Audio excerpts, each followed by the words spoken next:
Good evening, friends and viewers. We are meeting Mr. Manveer Singh in the series of C Suit Speaks. Let me introduce Mr. Manveer Singh to you.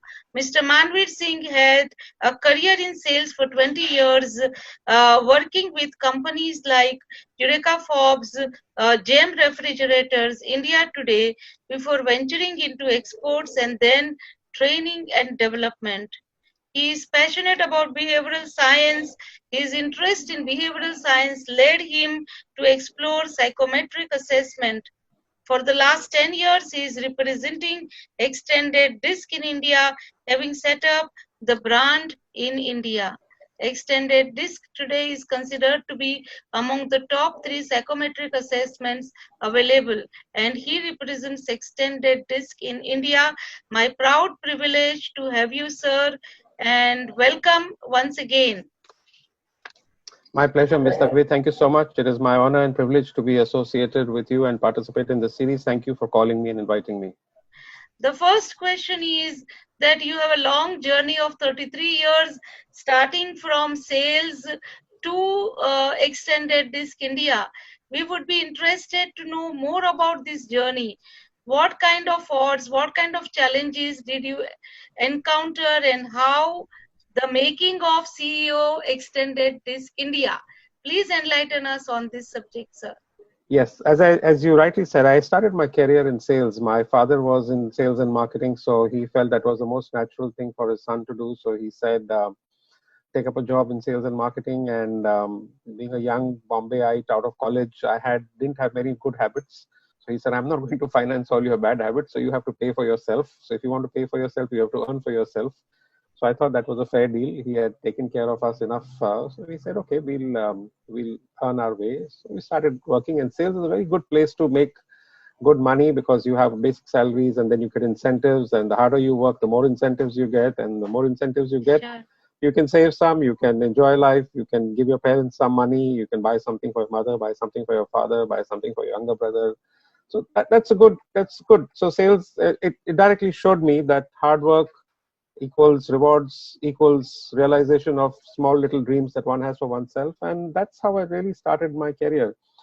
I worked in various companies in sales and marketing, and explored various industries, office automation. I worked with Vertec Computers Limited, sold all kinds of things. So once the principles of selling are clear, once you know what you have to do to sell and you know what you have to do, then the product becomes insignificant, and you know that if you apply the principles, you will succeed. You make the number of calls, you make the number of prospects, you do the number of things. The result is predictable, 100% predictable. At some point of time, I found myself in this beautiful position where Eastern Europe bloc was looking for some products, and Indian manufacturers had those products available in terms of chemicals, and I had absolutely zero idea about what chemicals were. I had no interest in inclination in chemistry, never did science or anything in school and college. In school a little bit, but not in college at all.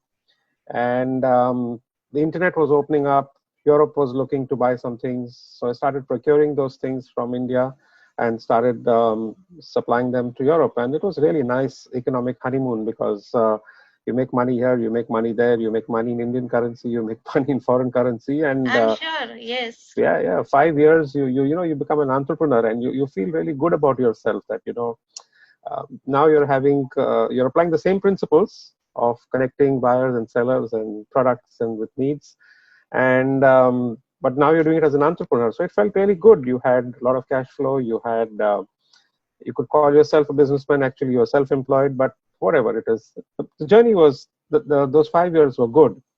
But like many things, we don't factor in, because we are not educated in forecasting things and looking at trends and so on and so forth. So one did not realize that China could do similar products at much better prices. And when that happened, Europe moved to China, and the Indian buying stopped. And when the Indian buying stopped, the money stopped. So what does one do? One has to restart one's career somewhere. It was too embarrassing to go back to sales because Most of the people who were your colleagues now had grown so much in sales, and if you went back, you would be reporting to some of them, or they would be interviewing you, and that was really awkward or very embarrassing. I'm sure. So I said, I thought of a nice anonymous industry to restart my career.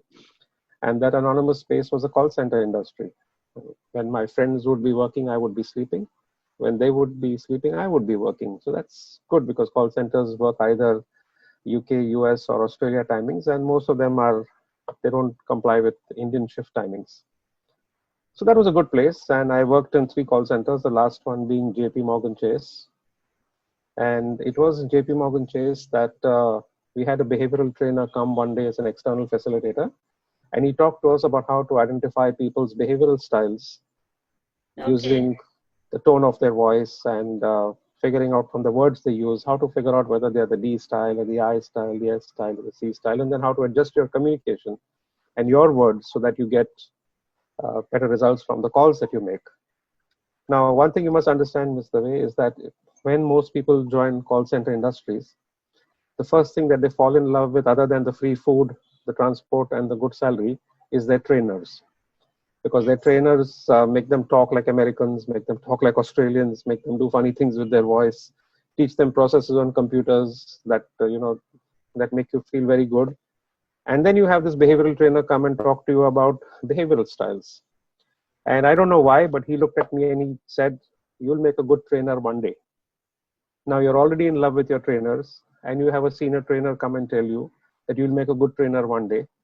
So next morning, I went to the head of HR in JP Morgan and I resigned.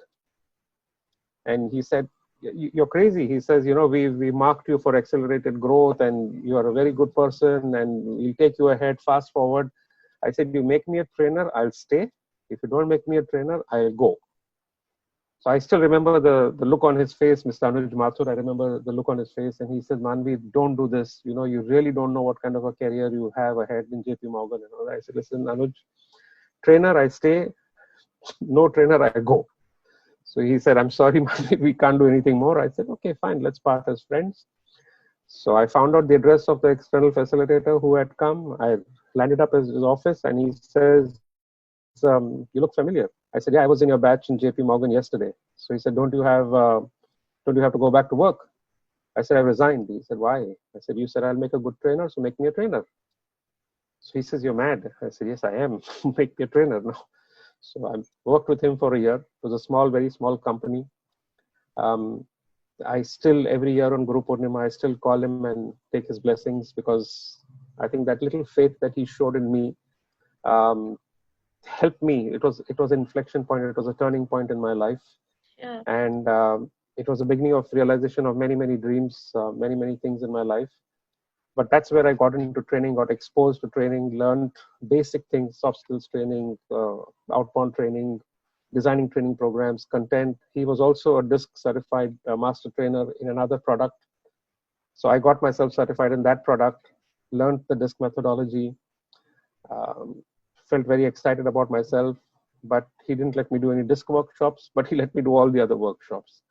And that was very irritating because when you've learned something and you spent money and invested money in something, you want to capitalize it.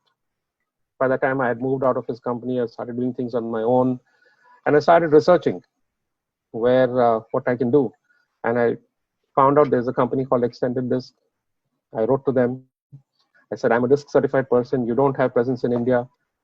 And the timing, I don't know what it was, divine, God, blessing, whatever you want to call it.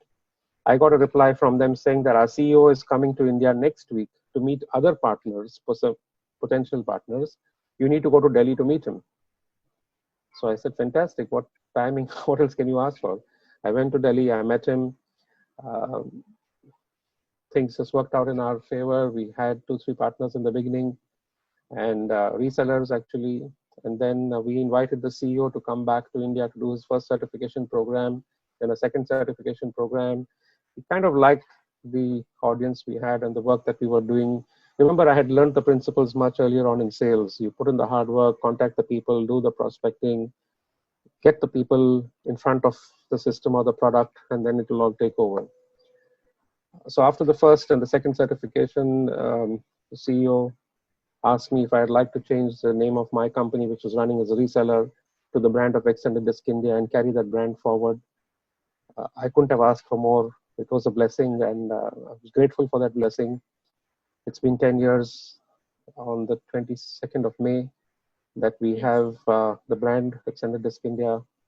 We are now, I won't say we're very well established, but we've done a little bit of work in India. Yeah, That's people your recognize humility, us. sir. People recognize us. People know us. We work with some of the very, very leading consulting companies, some of the leading, you're part of it, leading infrastructure companies, pharma Yes. companies, food product companies. You're part of our success story. You know that. Yes. You have a very big share, and you know that, and we're blessed. So it's a blessing, and we continue to adapt. We continue to try and change. We have translated the questionnaire into 6 Indian languages. We are doing stuff, and we just keep going. We don't Yes. we don't look back. We look back to learn. We look ahead to grow. We just keep going. That's all. And like not possibly not a very good example to give, but like the Johnny Walker liquor ad which says "Keep walking." We just keep walking. We don't Keep we don't walking. Yeah. we don't stop. We don't stop. Yeah. And it's Yeah. beautifully illustrated in the movie Forrest Gump, where he says, Tom Hanks says, "I want to walk," and he walks alone, and then he has thousands of people following him because he just decided to walk. Yes. So it's just that if you do something with conviction, you do it with clarity, you do it with purpose, you do it with good intent, not only to do something but also to help other people and build businesses. I think it just works. I'm sure. I'm so engrossed in your talk, and our association. Everything is coming like a big Niagara Fall in the mind. And Manvirji, my next question comes from the first question. You are talking about extended disk. I'm aware about this, but may I ask you more about extended disk, because some of our viewers may not be really familiar with extended disk. Would you please enlighten us a little more? Extended disk is a behavioral model that is based on the theories of a very renowned psychologist, psychoanalyst, behavioral analyst called Carl Gustav Jung, who was a student of Sigmund Freud's. He published his book called The Psychological Type sometime in the 1920s, in which he introduced the concept of behavioral continuums. A person by the name of William Moulton Marston, as you know, put two of the continuums into a structure called a four-quadrant model. And it is the intersection of these continuums which causes 4 regions of behavior called the Yes. dominance, influence, steadiness, and compliance. Till then, a lot of the psychological tools that were available in the market were not very strong in terms of recruitment. So they were very developmental tools, and they were very restricted in some of their application areas. Like I was telling a group of people this afternoon, they were like mirrors. So any tool that is a mirror, which just helps you to look at yourself as a reflection, has got use but limited use. But when a tool allows you to take an X-ray and look deeper, and also creates a pathway, a roadmap to help you to develop and become a better person, then that tool has far greater application, far greater usage, it's far more friendly.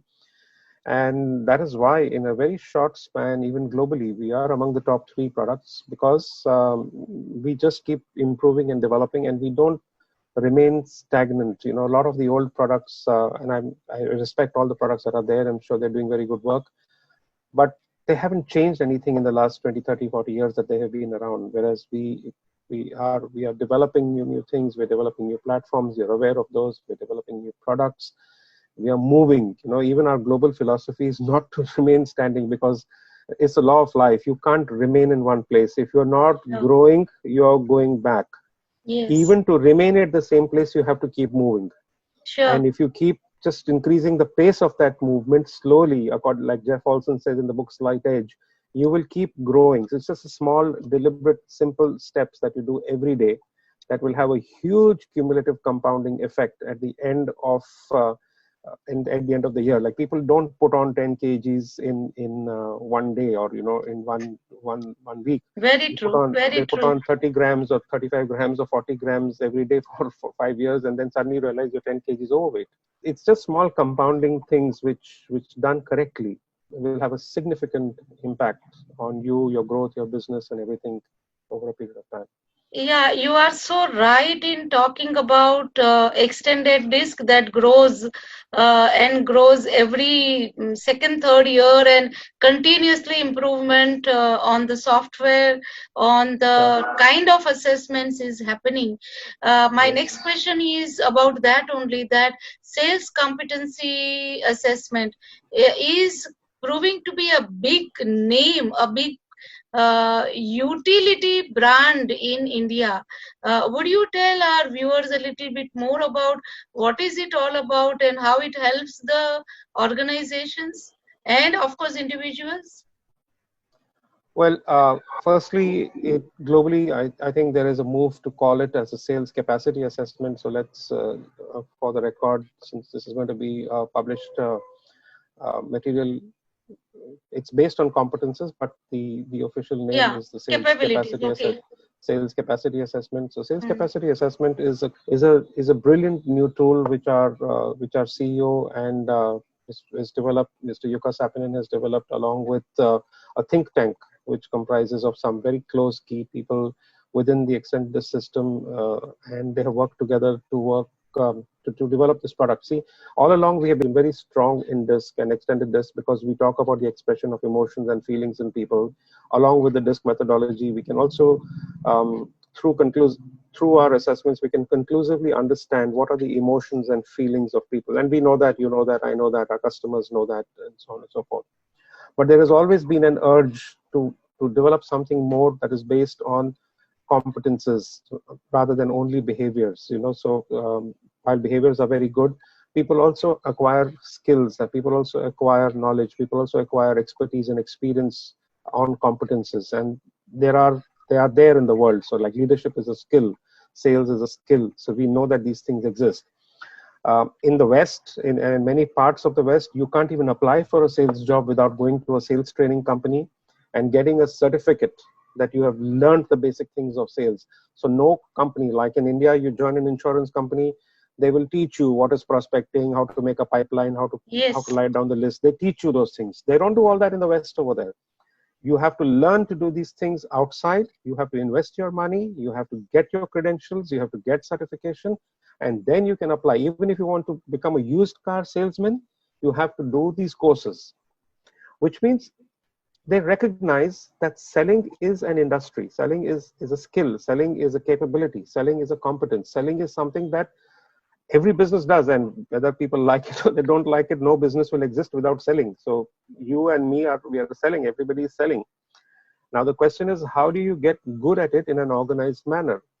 I started my background in sales, so I'm proud to say if anybody is not proud of their sales background, I feel really bad about it. And there are people who are not proud of their sales background, and I feel really sad because we're all selling. But the sales competence assessment is based on a completely different set of ideologies, principles, and thoughts. So it's a complete blue ocean product in terms of thought processes. It's a completely blue ocean product in terms of the foundation, in terms of the methodology. It's based on a set of 18 globally validated competences. So we went to some of the best sales training companies in the world. We sat with them, we talked to them, we understood the needs. We means our global CEO, Mr. Yuka Sapinen, and the Yes. think tank. That's Yes. what I mean by Yes. we. I'm just speaking in first person for him. They went and they understood the needs. They understood what are the tools that are currently available, and they found that there are gaps. So essentially, we must create something which can be structured in a certain manner that if a salesperson reads it, if a sales manager reads it, if his business development manager reads it, if the head of HR reads it, it makes sense, whether it is for development or whether it is for recruitment. These must make sense. So we started writing the definitions of the competences. They started writing what those are. They started testing those. And then they put together something called a mindset theory that underlies the competences. So it's a very robust product. And it's actually very difficult for one person to handle the product. It'll because it's become so huge now, the product, in terms of its applications, in terms of its if you look at the recruitment report, there are things like the sales roles. There are 8 sales roles, and where do you fit in the sales cycle? The sales revealer, the sales creator, the sales developer. They're really awesome. I mean, I feel that with every one page of that report, one can do a workshop for an organization. It is so powerful. It's Yeah. really, really powerful. And the sales excuse index. Yeah, that's like the icing on the cake. I was keeping that for, that's like, it's like, you get a nice black forest cake for somebody on their birthday, and you have everything over there with the vanilla topping and this, that, and everything. But if you don't have that red cherry, somehow you don't feel it's a nice black forest cake. I mean, the cake is as good. You don't even sometimes eat the cherry, but you still want that red cherry on top of that cake and the black forest cake. So Absolutely. the excuse index is exactly like that. It's so brilliant. It just tells you what is the likelihood of a salesperson not wanting to engage in sales tasks. But imagine, I mean, everybody, even in sales, doesn't like to sell every time. Even those who like to sell every time still find excuses not to sell. We know it for a fact. You have a good month, you finish the month on 30th, first 3 4 days just goes like that. Array, fantastic month, let me see what I'm going to make, let my incentives come, let me see. Then suddenly you realize it's the 7th of the month. Then you start panicking. Then you start putting your prospects again back in order. 7 to Yes. 10 to 15, then you're scrambling. So it's a cycle. We know it. We know it. It's a process. So this helps to identify and understand those things. So any sales organization, especially a sales organization, must, I firmly believe, at least once taste it. And only when you taste it, you will know whether you want to reorder it, because whether you go to this restaurant or that restaurant, if your favorite is tandoori chicken, you will order tandoori chicken everywhere. You will not check what is the specialty of the restaurant, you will go with your specialty. So Yes. taste this once, try it. And I can assure you, wherever I have worked with this, the people are so, they're still talking about it. They may have done it once, they may have done it twice, but they're still talking about it, how their salespeople benefited from it.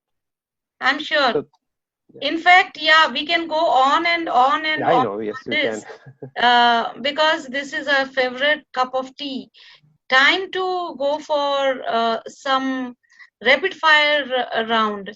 I'm going to Look, ask you questions, and I have worn a bulletproof jacket, Mr. Way, so you can go for a rapid fire anytime. I am not throwing bullets at you. I'm throwing some very important questions It doesn't so that matter. you could enlighten us. The answers maybe in 3 to 4 seconds, right? Don't worry, this is all online, so it's okay. Even if you throw bullets, I'm safe. Thank you. Thank you. Key message that you want to advocate to the startups. Believe in yourself. Absolutely believe in yourself. Have patience. Have patience. Please have patience. I see too many young companies, too many youngsters wanting to become big and grow fast. There's a very nice line. It took me 10 years to become an overnight success. If you have a good idea and you believe in it and you are willing to work hard for it, please have patience. There are 3 laws of agriculture. I'm sorry you said rapid fire, but I have to answer this question. There are 3 laws of agriculture. The laws of agriculture is you have to plant before you can reap. Reap You 100%. plant in one season, you reap in another season. You always reap much more than what you plant. These are the laws of agriculture. They work in business. Please understand them. 100%. Yes. I want you to give us key traits of launching and sustaining an organization. There are 2 things. One is you can do it either for the pursuit of pleasure, or second is you can do it for the avoidance of pain. Yes. Either of these 2 can be your drivers, either of these 2 can be your motivators. I'm not going to tell you which one was mine, but there are 2 things which can propel a person. One is the avoidance of pain, and the second is the pursuit of pleasure. So whichever Yes. is your motivator, do it and then stick to it. Stickability. Absolutely. What makes you tick even amidst tough competition? I don't look. And, I just look straight. extended this gives you highest level of self-awareness, so you can't avoid this question, I'm saying Mr. I don't Maanveer. look. If I see, I'm a salesperson, Ms. Dave. Yes. I'm a salesperson. My belief is that I have a product, I have a good product, and I need you to see my product. Yes. If you see my product and you like my product and you sample my product, say yes to me. If you say Yes. no to me, doesn't mean either I am bad or my product is bad. It Okay. only means that you are not ready for it at this point of time. I respect you. I will leave you as a friend, but I will keep reminding you of my offerings at a respectable pace of time. Absolutely, absolutely, And that's about it. absolutely. So competition is good because it shows me that people are aware of what is happening in the market, and either they will buy from here or they will buy from here. I have had people buy from there and come back to me. I have people buy from me and then go to somewhere else. It's okay, it doesn't matter. It's the game. It's the game. It's all right. Sure, sure. Secrets of creating a niche position in extended disk. Your advice for franchisee partnerships. Don't look at any niches or anything of the sort, Mr. Way. I think this is all something to just keep you distracted and all this. Stephen Covey says, begin with the end in mind. If your end is to try and create niches or this thing, it's not the niche that I look at is service. All right, how can I help this person? What can I do to this person? How can I make a difference to this person's life?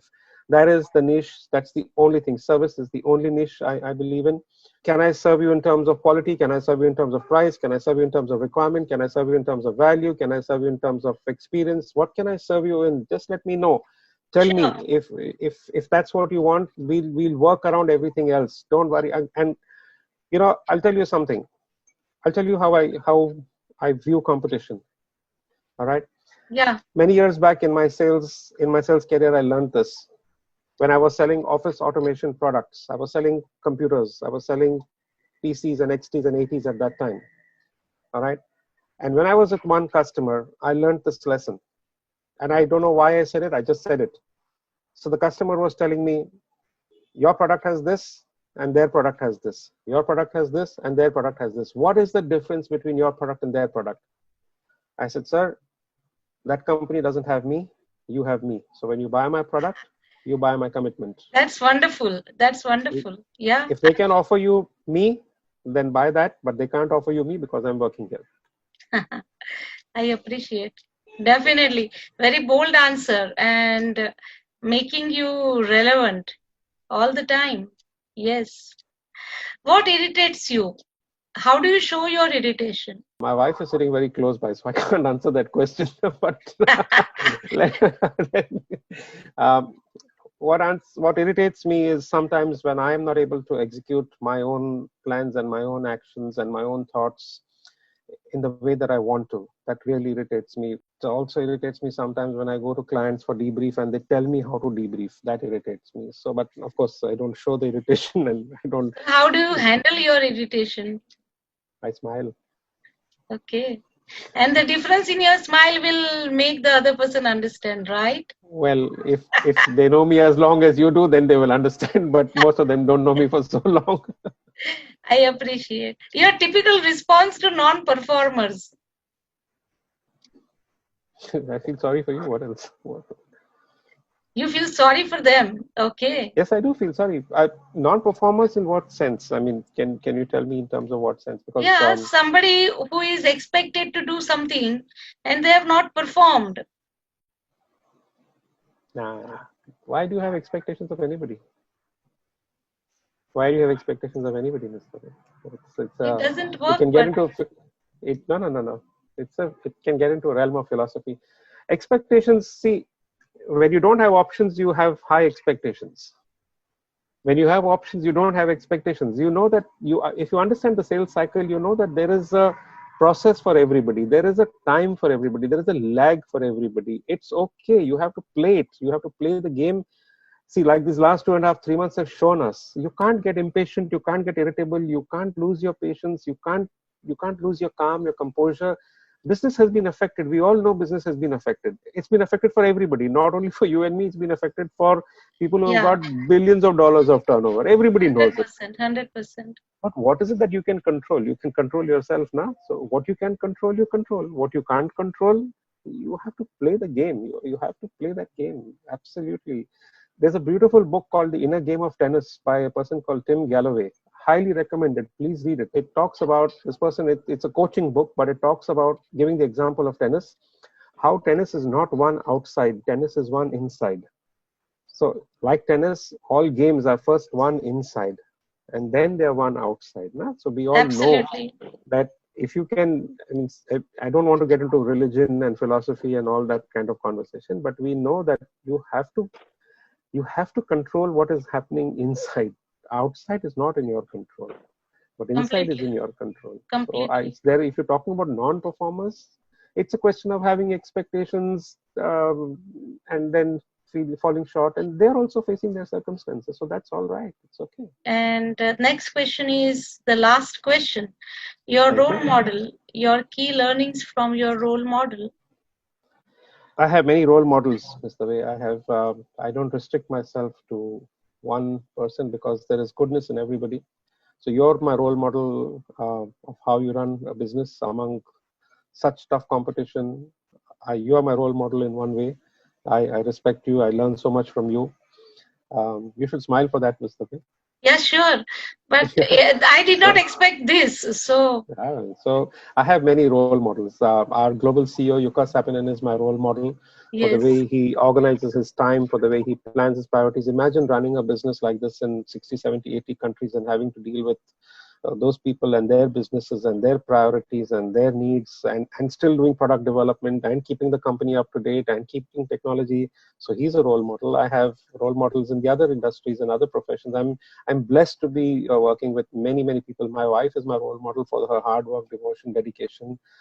I don't stop myself from learning from people. I don't necessarily tell them everything on their face, but I when I'm with people who have got and done something great in life, I sit like a sponge in front of them. I keep quiet and I listen. sure. That's very deep insight that I'm getting from your answer, and I think all the answers that you have helped us have thrown us in some reflective mood, and definitely enough food for thought for all of us. Excellent interactions, excellent learning that we have. Thank you so much for your time. I understand you are really busy, but you have made this a point to share your C-Suite Speaks ideas and journey with us. We are thankful to you, and we look forward to have you again. Thank you so much. Sure. See you Pleasure. in Baroda soon. Yes. Bye bye. Thank you. Bye.